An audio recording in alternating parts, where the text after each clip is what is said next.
jungle.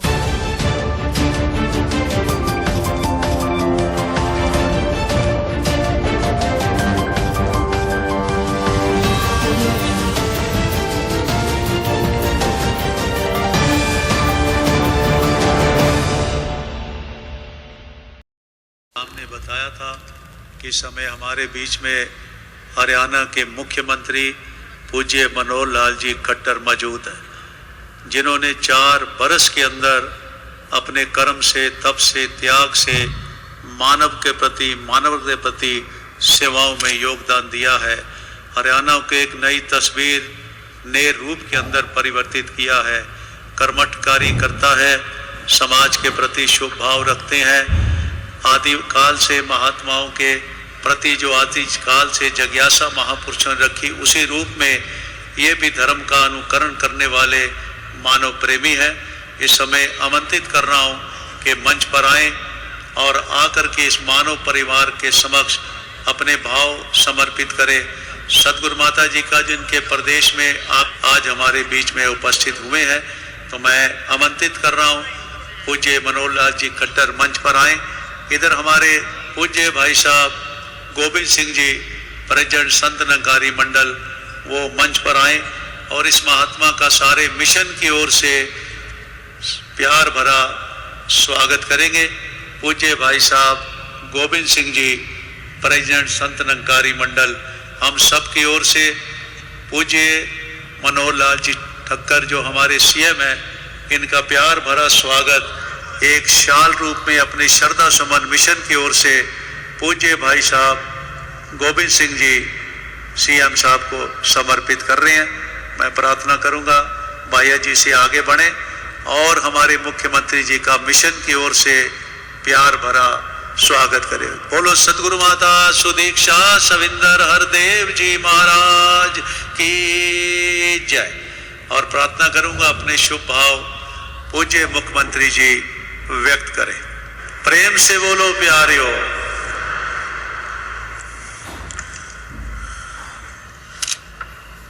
प्रेम से बोलो धन निरंकार जी। आज मेरे लिए बहुत ही हर्ष का विषय है कि निरंकारी मिशन का 71वां वार्षिक अधिवेशन,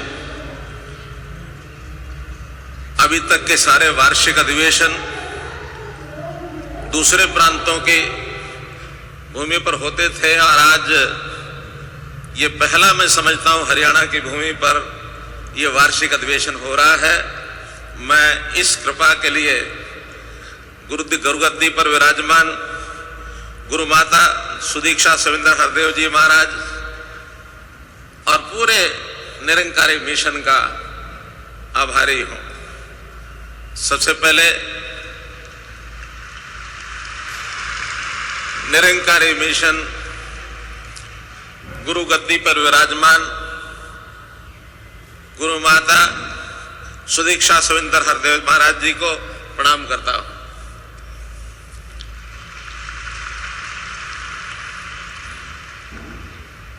इस प्रकार के अधिवेशन से मैं समझता हूं कि इस युग में जहां देश और दुनिया में एक अंधाधुंध दौड़ लगी है, समाज में अपने अपने स्वार्थों को लेकर, जहां व्यक्ति व्यक्ति में, समाज के विभिन्न वर्गों में, प्रांतों में, देशों में एक संघर्ष चल रहा है, एक प्रतियोगी भाव से एक दूसरे से आगे बढ़ने की होड़ लगी है। यदि स्वस्थ पद्धति से यह प्रतियोगिता हो तो कोई हर्ज नहीं, लेकिन अस्वस्थ पद्धति से भी हम एक दूसरे को जहां नीचा दिखाने की होड़ में लगे हैं, वहां इस प्रकार के महापुरुषों के माध्यम से, ऐसे ऐसे संगठनों के माध्यम से हम एक समाज के अंदर एक सद्भावना का वातावरण, एकता का वातावरण, परस्पर भाईचारे का वातावरण ये बनाने में लगे हैं। बहुत संगठन लगे हैं। हमारे देश का इतिहास महापुरुषों में भरा पड़ा है। मैं उसमें निरंकारी मिशन के इस योगदान की सराहना करता हूं। गुरु माता जी को इसके लिए भी अभिनंदन करता हूं कि इस प्रकार के कार्यक्रमों के माध्यम से न केवल किसी एक प्रदेश में अथवा देश में बल्कि पूरी दुनिया में ये संदेश आप दे रहे हैं। मुझे पता लगा है यहां पर भी 70 से अधिक देशों के लोग यहां आए हैं और इतना बड़ा एक विशाल संगम जब होता है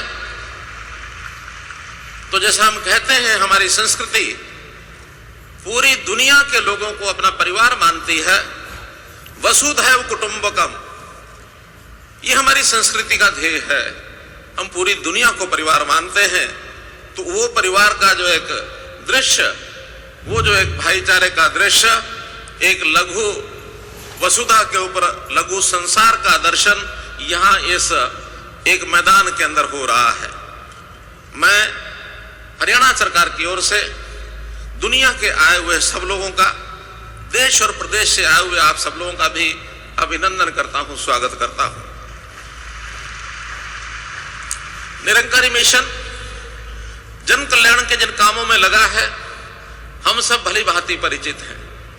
किसी भी दुखियारे की सहायता करना, खास करके जो पात्र व्यक्ति है, जरूरतमंद आदमी है, जो आज समाज में पिछड़ा हुआ है, गरीब है, इसको ऊपर उठाने के अनेक प्रकल्प निरंकारी मिशन के द्वारा चलाए जाते हैं। एक सिद्धांत है अंत्योदय का सिद्धांत, अंतिम का उदय करना।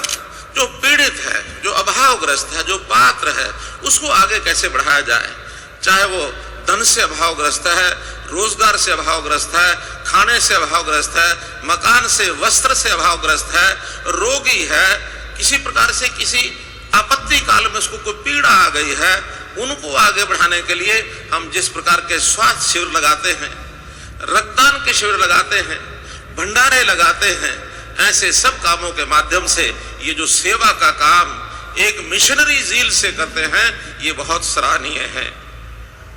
आज हमारी भारत की संस्कृति, इस संस्कृति की जो विशेषताएं हैं, यानी अहिंसा परमो धर्म, अहिंसा के ऊपर चलकर हम इस समाज को, इस दुनिया को सुख का, खुशी का एक रास्ता दिखाना चाहते हैं। हम लोग विश्व कल्याण की बात करते हैं। हमारे धार्मिक स्लोगन्स जो होते हैं, जो नारे होते हैं, उसमें कभी भी हम ये नहीं कहते कि हमारा कल्याण हो, हम कहते हैं विश्व का कल्याण हो। तो विश्व के कल्याण की मंगल कामना की बात हम करते हैं, अहिंसा परमो धर्म की बात करते हैं, हम एकम सत विप्रा बहुधा की बात करते हैं कि सब लोग इस भावना को अपने मन में लाने के लिए किसी प्रकार से इबादत करें, पूजा करें, आराधना करें, किसी भी गुरु को माने। प्रभु ईश्वर एक है, उसको पाने के रास्ते अनेक हैं। तो एकम सत विप्रा बहुधा की बात करके हम सारी दुनिया को अपने साथ लेकर के चलना चाहते हैं। तो इस प्रकार के जो सिद्धांत हैं, इनके ऊपर निरंकारी मिशन के माध्यम से जो 3 दिन तक लगातार आप लोग यहाँ प्रवचनों के माध्यम से, भजनों के माध्यम से, उपदेश के माध्यम से जो एक ज्ञान, एक गुण ये ग्रहण करेंगे, निश्चित रूप से हमारे जीवन में एक उज्जवल ये विषय आएगा। समाज के अंदर बहुत सी कुरीतियां हैं, उन कुरीतियों को दूर करने के लिए हमारी सरकारें भी काम कर रही हैं। भारत सरकार ने कुछ इनिशिएटिव्स लिए हैं, कुछ बातों पर आगे बढ़कर के काम करने के लिए जनता को प्रेरित किया है। विशेष तौर पर स्वच्छता का एक संदेश, स्वच्छ भारत स्वस्थ भारत, ये बात कही है। और मैं कहता हूं स्वच्छ भारत स्वस्थ भारत में ये जितने मिशनरी जील से काम करने वाले आप जैसे लोग हैं, इसमें बढ़ चढ़ करके पहले भी भाग ले रहे हैं और आगे बढ़ चढ़ करके भाग लेना चाहिए। समाज में लैंगिक समानता, जेंडर रेशो में जो एक असमानता आ गई है, जो एक डिफरेंस आ गया, उसको ठीक करने के लिए हम लोगों ने बेटी बचाओ बेटी पढ़ाओ ये एक अभियान लिया। और इस अभियान के अंतर्गत भी समाज के अंदर जागरूकता पैदा करने में सफलता मिली है। सब लोगों ने सहयोग किया है। मैं सब लोगों का, समाज के संगठनों का, आप जैसे लोगों का सबका आभार प्रकट करता हूं कि हरियाणा जो इन बातों में बहुत पीछे था, बदनाम था हरियाणा, तो हरियाणा में इसमें प्रगति हुई और हम एक अचीवमेंट, एक सफलता प्राप्त करके आगे बढ़े हैं। इसमें निश्चित रूप से आप लोगों की मैं सराहना करता हूं। हम लोग पर्यावरण प्रेमी हैं। पर्यावरण को स्वच्छ रखना मानव जीवन के यानी अस्तित्व के लिए, एग्जिस्टेंस के लिए बहुत जरूरी है। आज देश और दुनिया का वैज्ञानिक भी चिंतित है, हर सामान्य व्यक्ति चिंतित है कि जैसे पर्यावरण दूषित हो रहा है, प्रदूषण बढ़ रहा है, उससे हमारे यानी शरीर की आयु, व्यक्ति की आयु ये कम हो रही है, रोगों का बढ़ावा हो रहा है। तो ये रोग हमारे शरीर को न लगे, हमारा शरीर स्वस्थ रहे, हमारा जीवन ये एक स्वच्छ वातावरण में जिस प्रकार से प्रगति कर सकता है उसको हम और आगे बढ़ाएं। तो पर्यावरण के नाते भी पौधारोपण के माध्यम से हम ज्यादा से ज्यादा हरियाली पैदा करें और जो एक प्रदूषण जो फैल रहा है, इस प्रदूषण को कम भी करना हमारा दायित्व बनता है। जो कोई दूसरा करता है उसको भी हमको रोकना चाहिए। तो मेरा कहने का भाव इतना है कि समाज में जितनी विकृतियां पैदा होती हैं उनको संस्कृति के रूप में बदलने का हमारा है। तो इस संस्कृति के प्रभाव को बढ़ाने के लिए हम जो काम कर रहे हैं सराहनीय काम है और इसको आगे बढ़ाएं। और मुझे विश्वास है कि हम लोग सब जब इस प्रकार के समागमों में विचार करेंगे और हम लोग जब सानिध्य में रहेंगे गुरु माता सुदीक्षा सविंद्र देव जी महाराज के चरणों में, जब हम इस प्रकार के समागमों का आयोजन करेंगे और इकट्ठे बैठेंगे तो सांघिक तौर पर विचार करते हुए इन बातों को आगे बढ़ाएंगे। मैं आज आपको इस अधिवेशन में अपनी ओर से, हरियाणा सरकार की ओर से शुभकामनाएं देता हूं, बहुत बहुत बधाई देता हूं। और मैं एक बात और कहता हूं, जो कि हरियाणा में ये पहली बार ये अधिवेशन हो रहा है, तो पहली बार अधिवेशन के समय निश्चित रूप से कोई जब नया काम पहली बार होता है तो उसमें कुछ कठिनाइयां आनी स्वाभाविक है। हमने अपने एडमिनिस्ट्रेशन को सब तरफ सब प्रकार की सहायता, सब प्रकार का सहयोग व्यवस्था ये करने के लिए कहा है।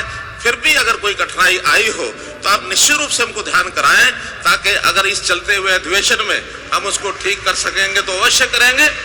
और कोई दीर्घकालीन उसमें सुधार करने की बात है तो आगे से इस प्रकार की कठिनाइयां ना आए, ये विश्वास मैं आपको दिलाता हूं। आपका बहुत बहुत आभार, बहुत बहुत धन्यवाद। साथ संगत जी प्यार से कहिए, दास ने पहले ही